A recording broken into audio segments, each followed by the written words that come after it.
Assalamualaikum warahmatullahi wabarakatuh. Salam jumpa sahabat Indonesia sehat. Kembali kami datangkan, hadirkan, kami hidangkan acara Talkshow Indonesia Sehat edisi spesial bersama legend Indonesia, Dokter Legend Indonesia. Siapa lagi kalau bukan Dokter Handrawan Nadesul. Wah, sudah bersama kita di kesempatan hari ini. Gimana kabarnya Dokter Handrawan Nadesul? Kabar baik, istimewa, luar biasa. Ya.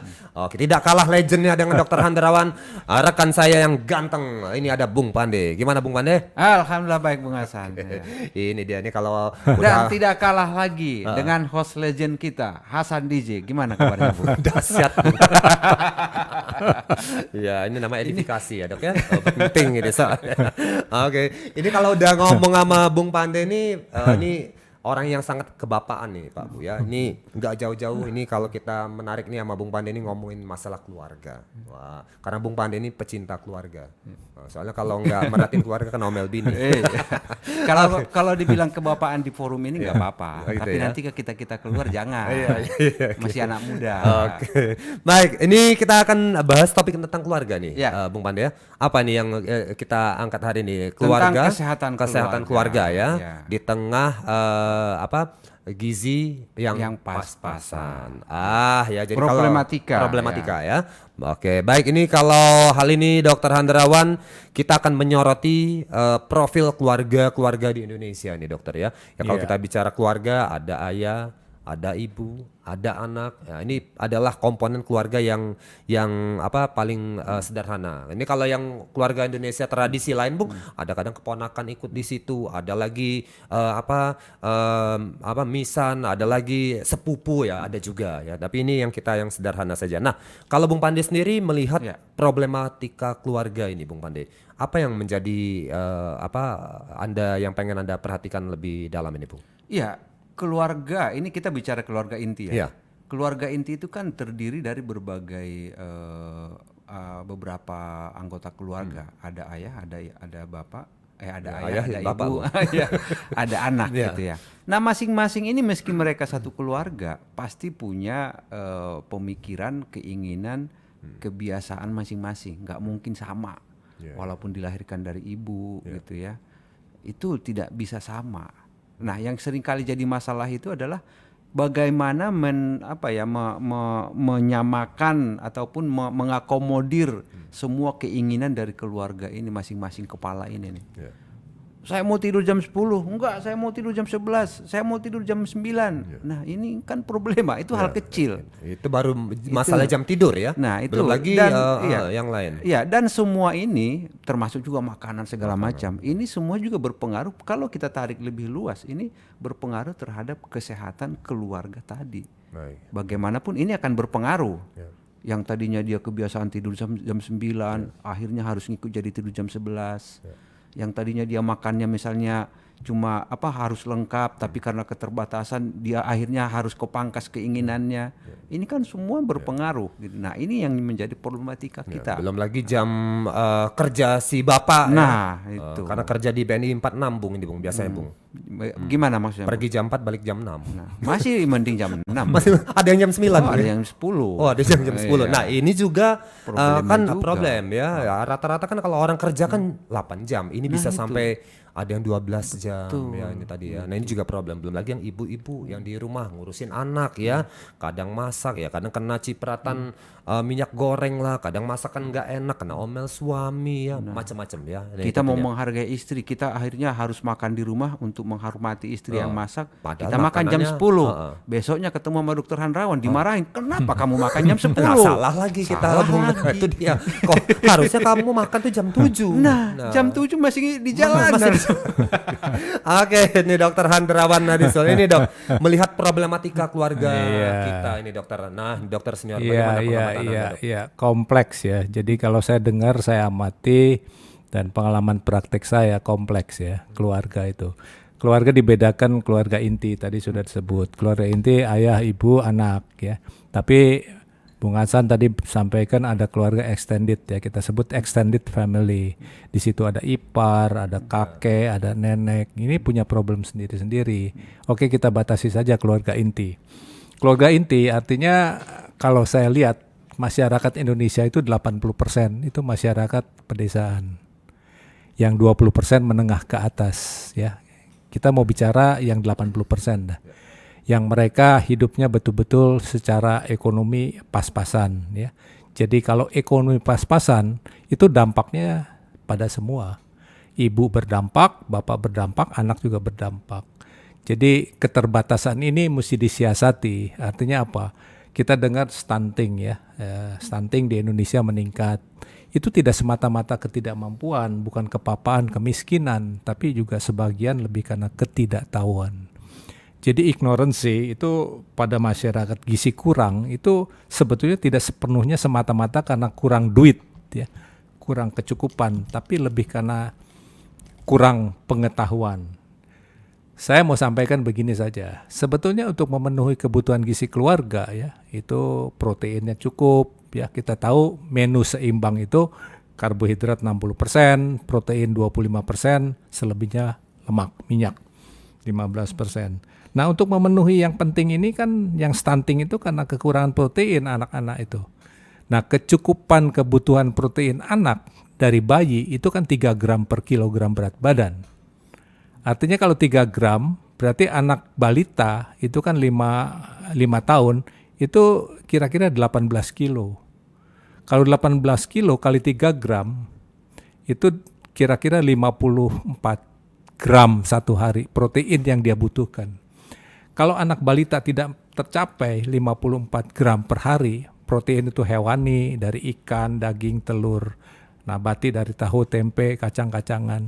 Itu kalau tidak terpenuhi, itu kapasitas pertumbuhan otaknya terganggu. Itu satu masalah. Masalah masa depan ya. Jadi bapak pinter, ibu pinter, tapi kecukupan protein sejak dari kandungan sampai balita kurang, itu berarti anak ini bagian dari generasi yang tidak optimal kecerdasannya. Itu satu hal saja. Jadi yang jadi masalah di Indonesia itu sudah papa, sudah di bawah garis kemiskinan, kurang tahu lagi. Jadi sebetulnya untuk mencukupi ini saya pernah sampaikan kalau tidak salah, itu ada yang disebut prosumen. Jadi Alvin Toffler yang futurolog tahun 80 itu menyampaikan nanti masyarakat bersifat bukan lagi sebagai konsumen tapi prosumen. Artinya apa? Harusnya pemerintah pada mereka yang di bawah garis kemiskinan memberikan modal tetap, misalnya katakanlah 100.000 atau 200.000 untuk membeli itik, membeli ayam, bebek, belut, lele untuk dipelihara budidaya di rumah. Kan itu mudah sekali. Memelihara belut itu tinggal ditaruh di gentong, taruh dedak ya, dedak. Itu belut itu bisa konsumsi keluarga untuk mencukupi protein.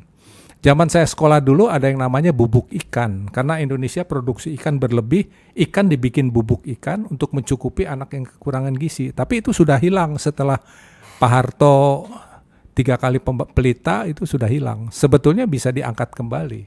Jadi anak-anak di daerah-daerah di mana-mana, terutama yang pegunungan, saya sebelum lupa disebut, pegunungan itu banyak orang yang gondok ya, dan kekurangan yodium, juga kekurangan ikan, karena di pegunungan itu kan jauh dari laut. Nah, kalau diperhatikan anak-anak yang di pesisir itu lebih cerdas, di Ambon, di mana ikannya banyak, itu kecukupan proteinnya terpenuhi. Itu dari satu sisi. Jadi kembali ke prosumen, sebetulnya dengan modal 100.000, 150 pada keluarga yang di bawah garis kemiskinan, dia pelihara belut, lele, atau apapun yang mudah, itik diambil telurnya, ayam diambil telurnya, tiap hari keluarga itu kecukupan protein dari telur. Nah, belut juga bisa dipakai untuk buah. Itu kan bisa tanam pepaya, bisa tanam jambu yang setiap hari berbuah. Jambu, belimbing itu setiap hari. Itu sumber yang nggak usah dibeli.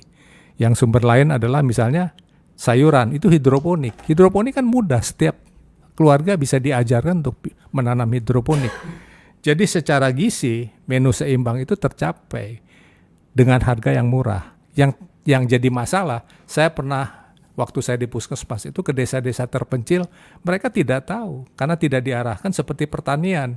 Zaman Pak Harto itu udah ada kelompok pencapir pertanian, petani itu diberikan penyuluhan bagaimana bertani yang baik. Kenapa kesehatan keluarga-keluarga di bawah garis kemiskinan tidak diberitahu cara hidup sehat yang murah ya.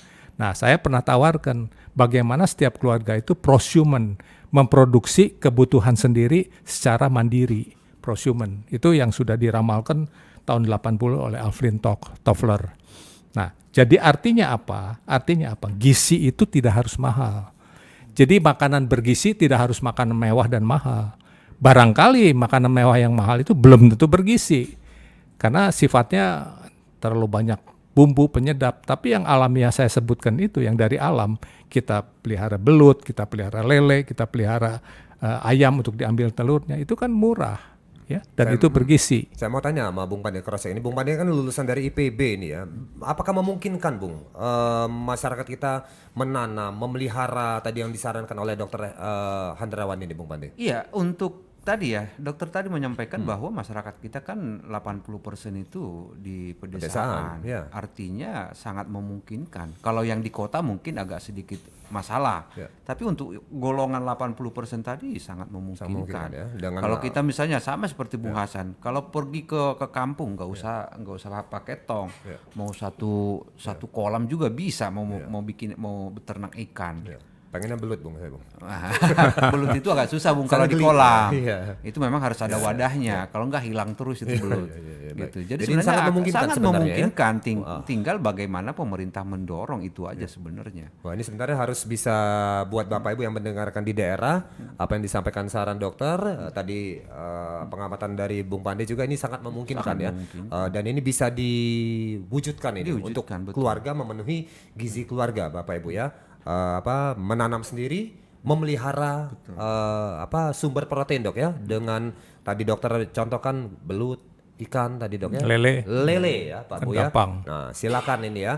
Jadi nggak usah ibu-ibu juga akan lebih enak nih Bung, nggak perlu ke pasar jauh-jauh, tinggal ke samping rumah, tinggal pancing ya.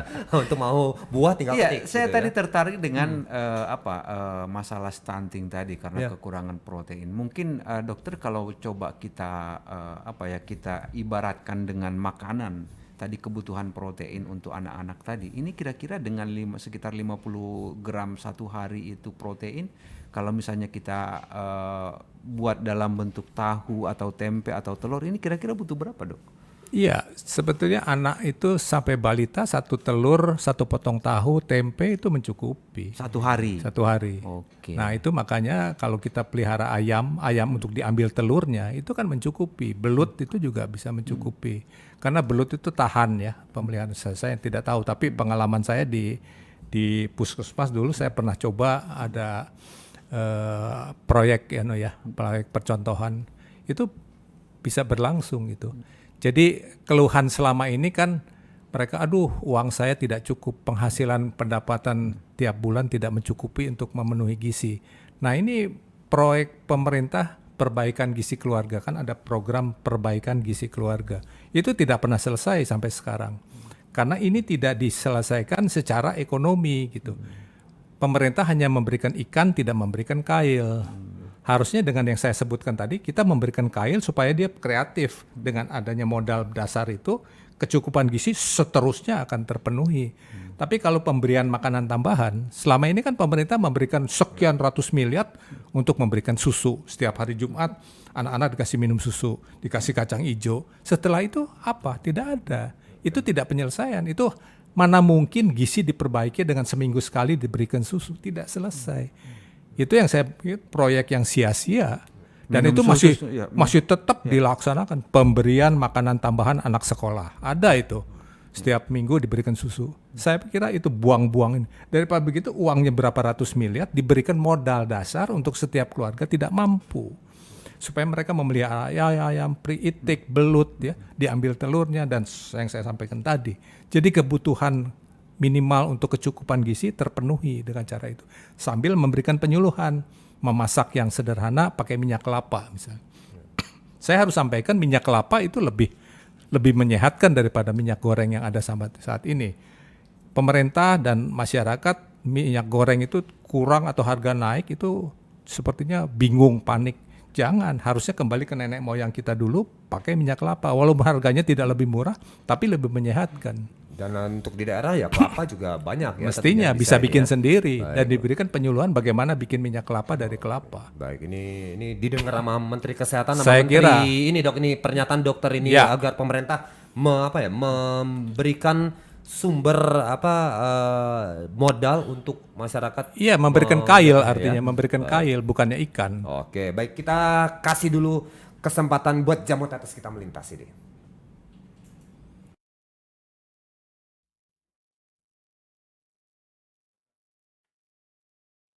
Peliharalah kesehatan tubuh Anda dengan M-King. M-King adalah ramuan herbal ekstrak yang setiap tetesnya mengandung campuran herbal dan bermanfaat untuk membantu memelihara kesehatan tubuh. M-King terbuat dari bahan herbal berkualitas, daun kelor, rimpang temulawak, bunga rosella, dan buah mengkudu. Minum M-King 3 kali sehari 15 tetes. Dikonsumsi dengan mencampur 200 ml air putih. M-King, rajanya jamu tetes Indonesia.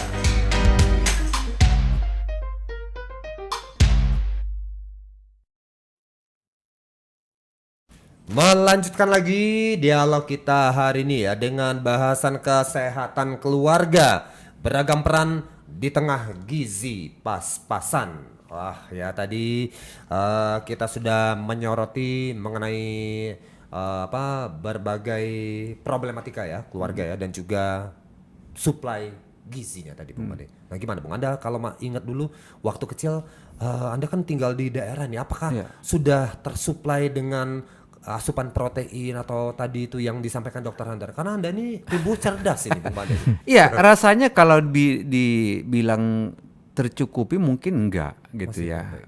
Karena tadi saya sampaikan bahwa di masyarakat kita ya, terutama di pedesaan, meski banyak sumber daya alam yang harusnya bisa dikelola dengan baik, tapi mungkin karena pengetahuan ataupun ada hal-hal yang lain akhirnya tidak bisa dimanfaatkan dengan maksimal. Nah Anda sendiri kan tinggal di daerah Iya. di perkampungan yang semuanya tersedia nih sebenarnya nih Bung Bande. Ada lahan luas, air banyak. Artinya air untuk ketika kita misalnya sawah bisa bikin kolam luas, gitu ya, untuk memelihara ternak juga banyak gitu. Tapi itu tidak dilakukan.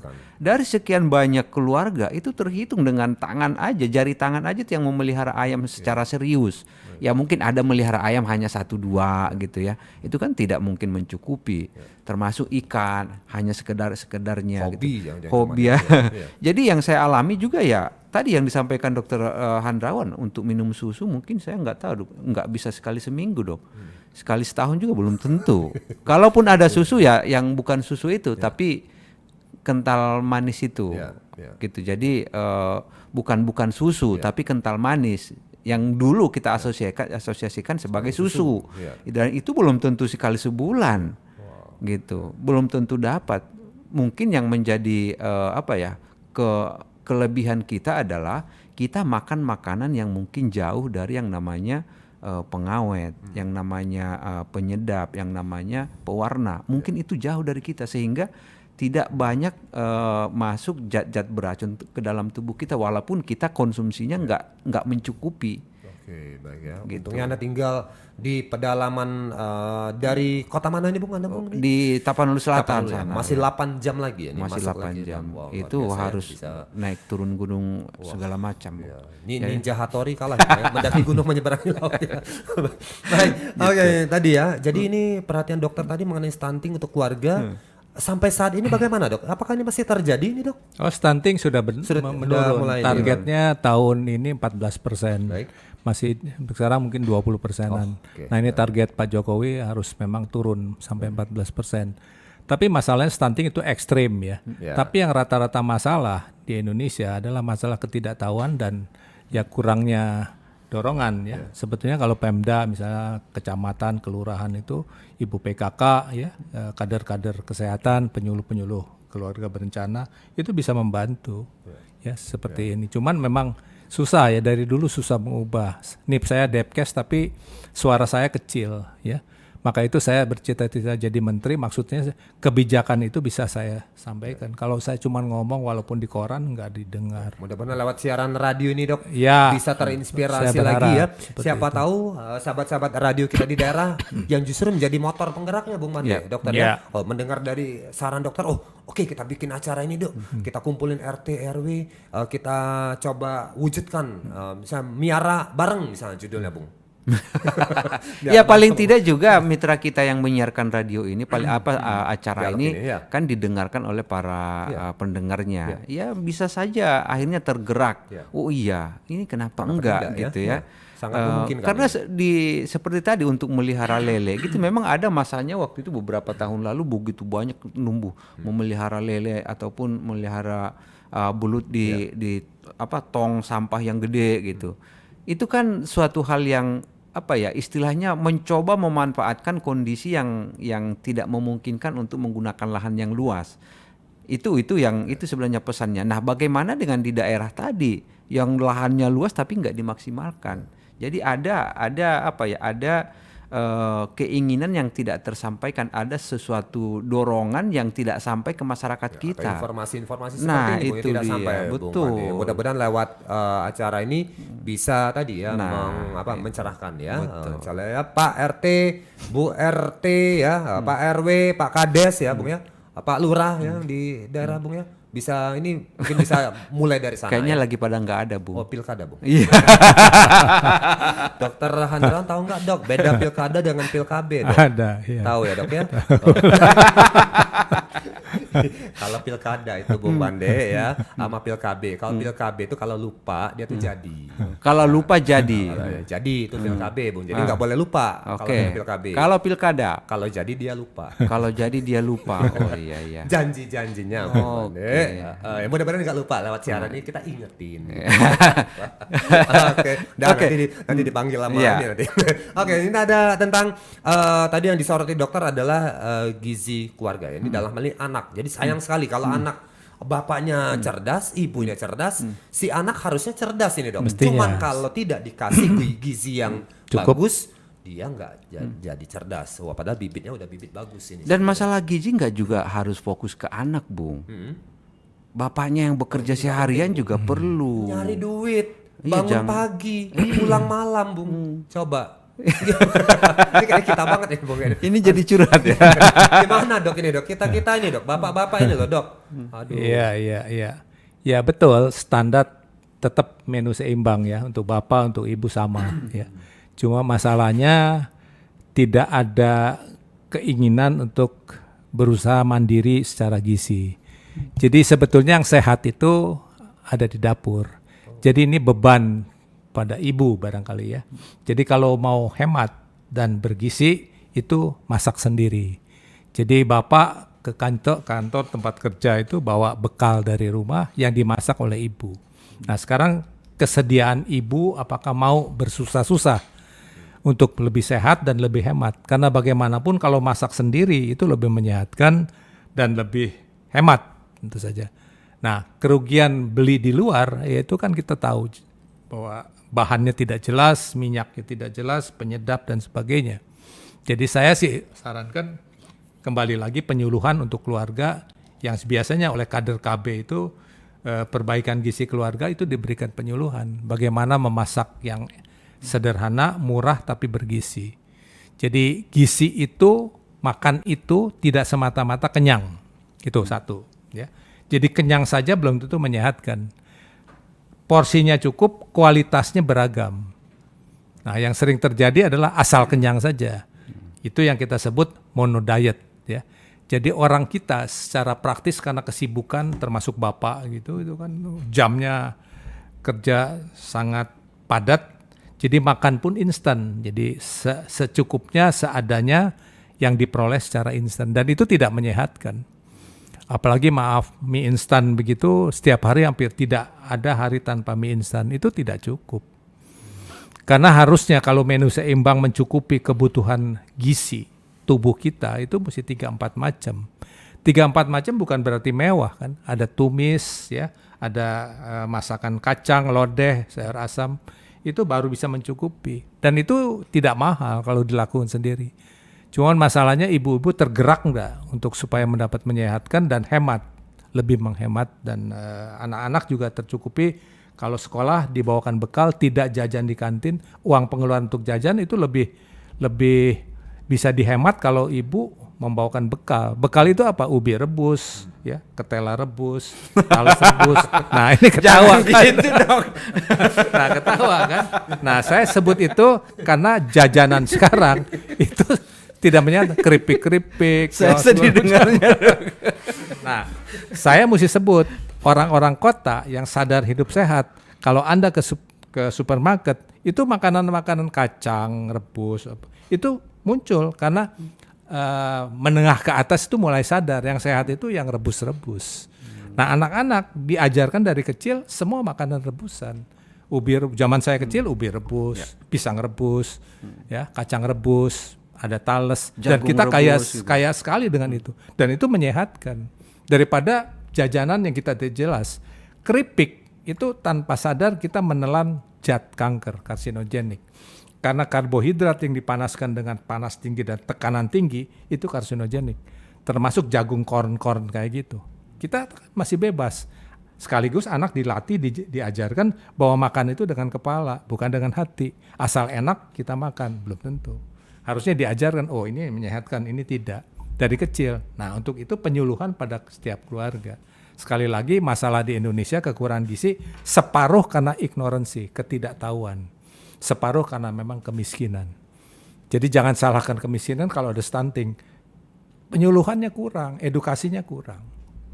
Jadi sekali lagi gizi yang baik itu porsinya cukup, bikin kita kenyang, keanekaragaman menunya beragam, tidak hanya satu. Nasi soto, nasi gado-gado itu tidak cukup. Ibu bikin 3-4 menu setiap hari. Dan itu untuk makan di rumah 3 kali, pagi, siang, malam, untuk bekal ke kantor, bekal anak sekolah. Itu idealnya seperti itu. Bisa. Ya.